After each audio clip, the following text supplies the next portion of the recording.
Evening, everybody. So, this one is a discussion for Module 5. It is about leadership or organization identity in industry media. So, this one we're supposed to find an article within the last month and then connect at least three concepts from your selected chapter. So, this will be my chapter 8.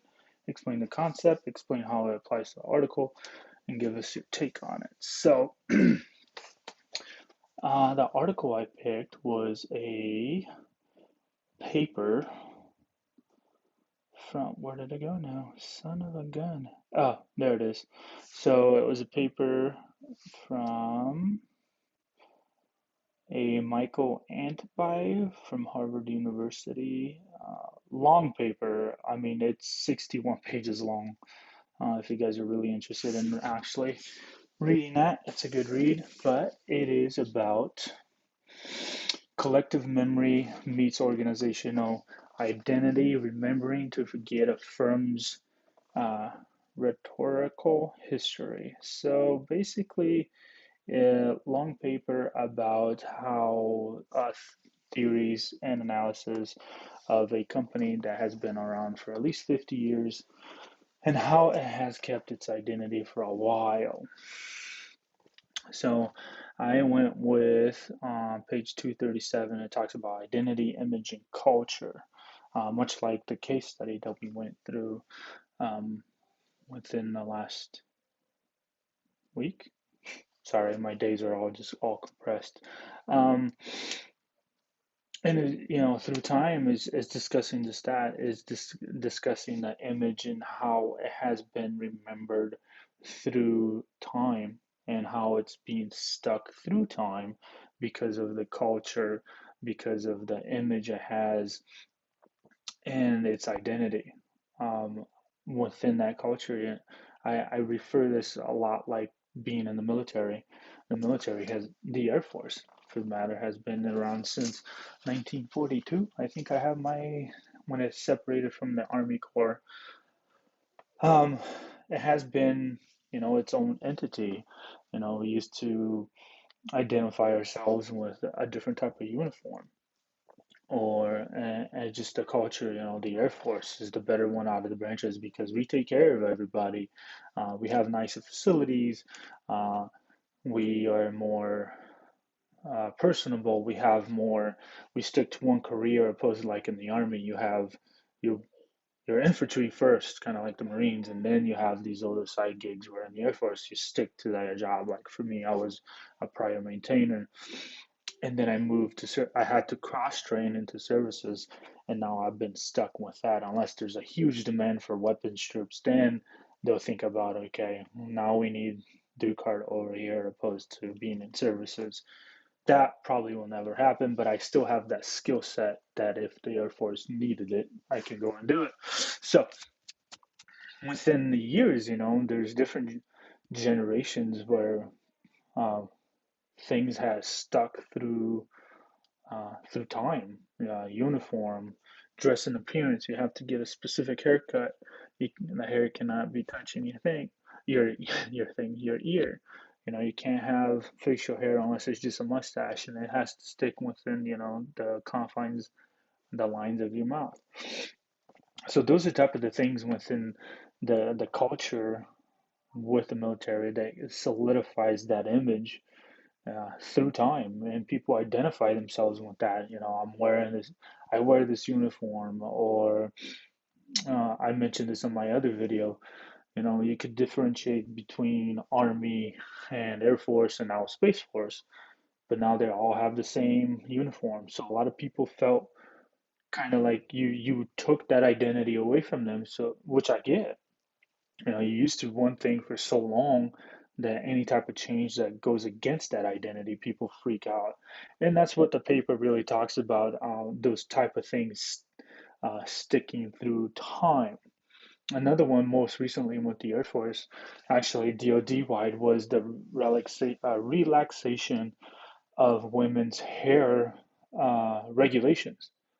A lot of people lost their mind because of it.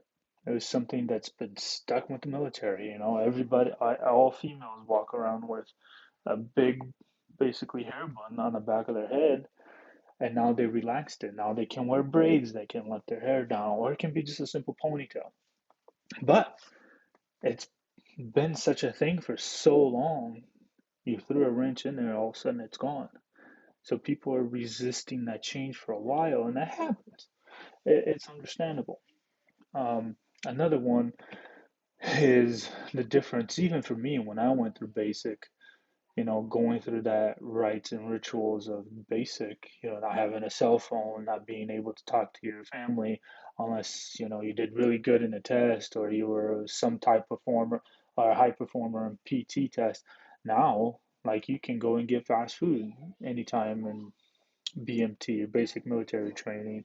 Or you can use your cell phones. I've talked to some of my newer troops, hey, how's BMT going? And they're like taking selfies and whatnot. So there's a lot of change that happens, but the main culture of it all is still military. There's still customs and courtesies for officers. There's still customs and courtesies for senior NCOs and the higher enlisted. There's still things that people can identify themselves as a military, and we try to keep that going to instill discipline in some sense. But with times changing, some of those things are going to dissipate, much like the uniform, right? Now we're very like I mentioned before, you can only identify me as the Air Force because of the color of the font in my name tag versus the Army. It's all black, mine is brown. Space Force is blue. I mean, unless you really get up close to a person, we're pretty much all the same. There's some type of, you know, I don't know if they're trying to just incorporate everybody. I don't know, understand it, but that's just my own take on that. And uh, with that, it just kind of falls into identity and identification. Same concept, right? That's something I identify myself with. Um,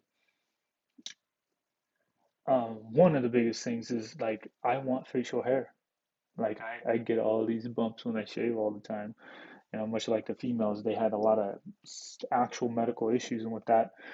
But I want facial hair, and there's a lot of people that are just like, nope, that's a hard nope. We're in the military. This is how things are done. But again, it takes time to change. But with time, things still stick through for a long time. Um, this is how I have always done it type of attitude. And, depending on how it is, I'm pretty logical about a lot of that stuff. So to me, it's like, it's not going to impede me from actually doing my job if I have facial hair or if a female's hair is down. Like, I don't care. As long as they're doing their job, let's do it. And then that's pretty much it. I was going to tap into um, a little bit of the fellowship model and just kind of talking about some of the older leadership styles that I have within my organization that keep perpetuating the same type of mentality. And I've had this discussion with a couple of people, even within my organization. I have a senior enlisted. He's a E8. He's a senior master sergeant. I'm a master sergeant. So he's still, he's been in for 34 years, 36 years. I've been in for 15. So it's one of those things where it's like some of the old things that he did with services is like, oh, we need to get back to that. That's just how we always run business. This is what this is installation is used to. And for me, it's like, that's technically not within our job description to do a lot of these things. So why would we be going doing back there when we have other important things to be handling.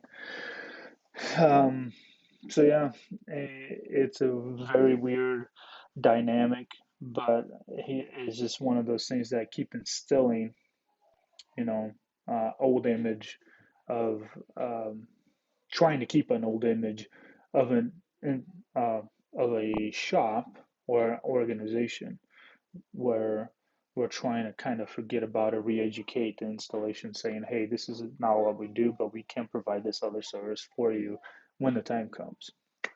Anyways, that's all I got. Again, I know it's all a very long paper. I know a few of you might dive into it, otherwise, others may not, and that is a okay. But I'll put the link to this article at the comment box so you guys can peruse through it and then give me your thoughts, feedbacks. I love to hear from you guys and I like to discuss some of this stuff with you guys. So until then, you guys have a good night.